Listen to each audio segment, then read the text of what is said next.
Sa video na ito ay pag-uusapan po natin ang kasalukuyang sitwasyon ni Stellar or XLM habang papalapit po ang kanyang Protocol 23 upgrade na tinatawag po na WISC.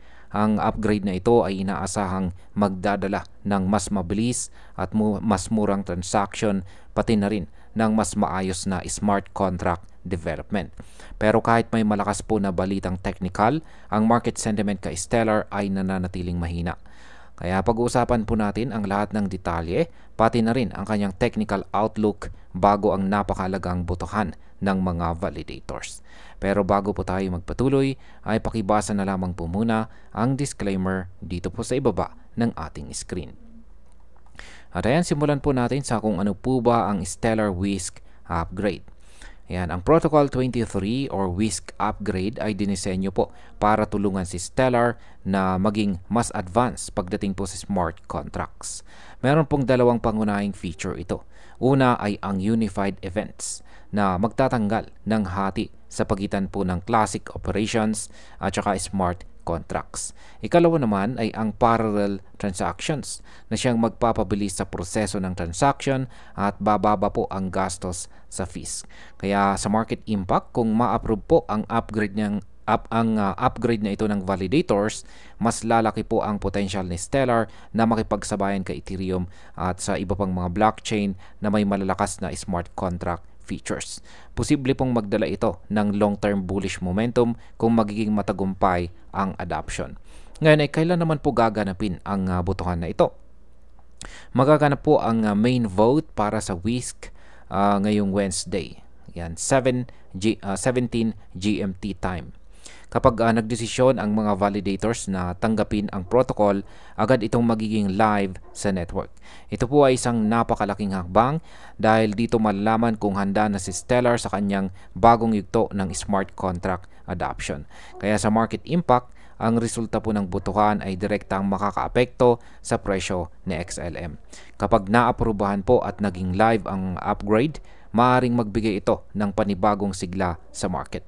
Pero kung hindi po pumasa or kung magkakaroon ng delay, posible pong magdulot ito ng panic selling at pagbaba ng presyo. Ngayon ay bakit naman po sinasabing mahina ang interes sa WISC? Ngayon, ayon po sa CoinGlass data ay tumaas po ng 2% ang open interest ni XLM sa loob ng 24 hours at umabot po sa $310 million. Pero kahit may pagtaas, nananatili pa rin itong flat sa itaas ng $300 million level. Ibig sabihin ay wala pong sapat na bagong kapital na pumapasok para magbigay ng matinding momentum. Dagdag pa rito, ang trading volume ni XLM ay pababa pa rin matapos umabot sa $4.74 billion peak nitong nakalipas po na July 14. Kaya sa market impact, ang mababang interes mula po sa derivatives traders at bumababang volume ay nagsasabing posibleng hindi agad maramdaman ang epekto ng WISC upgrade sa presyo. Kung wala pong sapat na demand, maaring underperform itong si Stellar kahit magtagumpay ang technical na upgrade.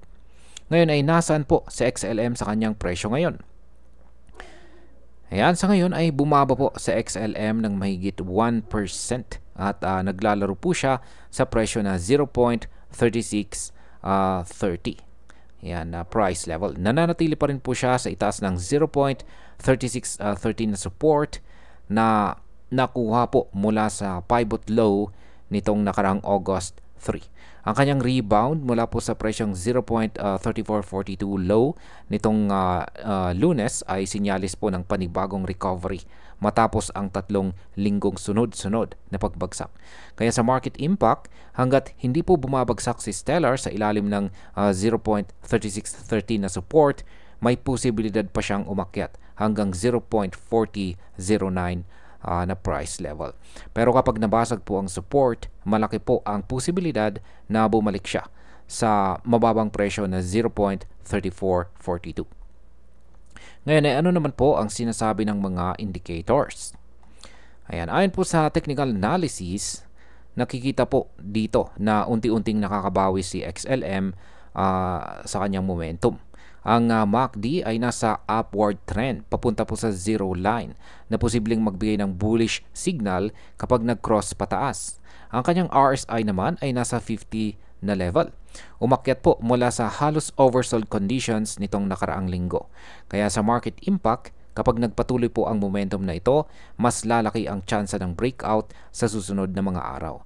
Pero kung mahinto ang momentum bago ang butuhan, posibleng manatili po si XLM sa sideways movement. Ngayon ay ano naman po ang mga posibleng scenario sa presyo? Kung mag-close sa XLM, ayan, sa kanyang daily, ayan, dito sa kanyang daily chart, ayan, sa itaas po ng presyong 0.3613, ay may pagkakataon po siyang umakyat sa presyong 0.4009 na price level. Ito ba ay magbibigay ng bagong confidence sa market? Sa kabilang banda, kung bumaba po siya sa ilalim ng support level, posible pong bumalik siya sa mababang presyong 0.3442 at mawala ng tiwala ang mga short-term traders. Kaya pagdating po sa market impact, ang pag-close sa itaas po ng support ay magpapalakas sa bullish traders na pumasok po ulit. Pero ang pagbagsak po sa support ay ito yung magbubukas ng mas malakas na selling pressure. Kaya yan, bilang panghuli, si Stellar ay nasa isang napakalagang yugto po ngayon. Ang WISC upgrade ay malinaw na malaking hakbang tungo sa mas malawak na paggamit ng kanyang network para sa smart contracts. Ngunit, ang kasalukuyang data ay nagpapakita na hindi pa buo ang excitement ng market. Ang mababang interest at volume ay maaari pong pumigil sa malakas na price rally sa unang yugto ng WISC. Kaya pagdating po sa aking opinyon, dapat maging maingat po tayo bilang mga traders at investors. Maganda ang long-term potential ni Stellar, lalo na kung magiging matagumpay ang WISC. Pero sa short term, kailangang bantayan natin kung kakayanin niyang manatili sa itaas po ng support na 0.3613. Kung magtatagumpay po siya sa breakout at lumakas ang adoption, dito pa lang natin makikita ang tunay na resulta ng upgrade na ito. At ayan, hanggang dito na lamang po tayo sa video na ito mga ka-crypto. Marami pong salamat sa panonood. Ingat po tayo lagi at God bless po sa ating lahat.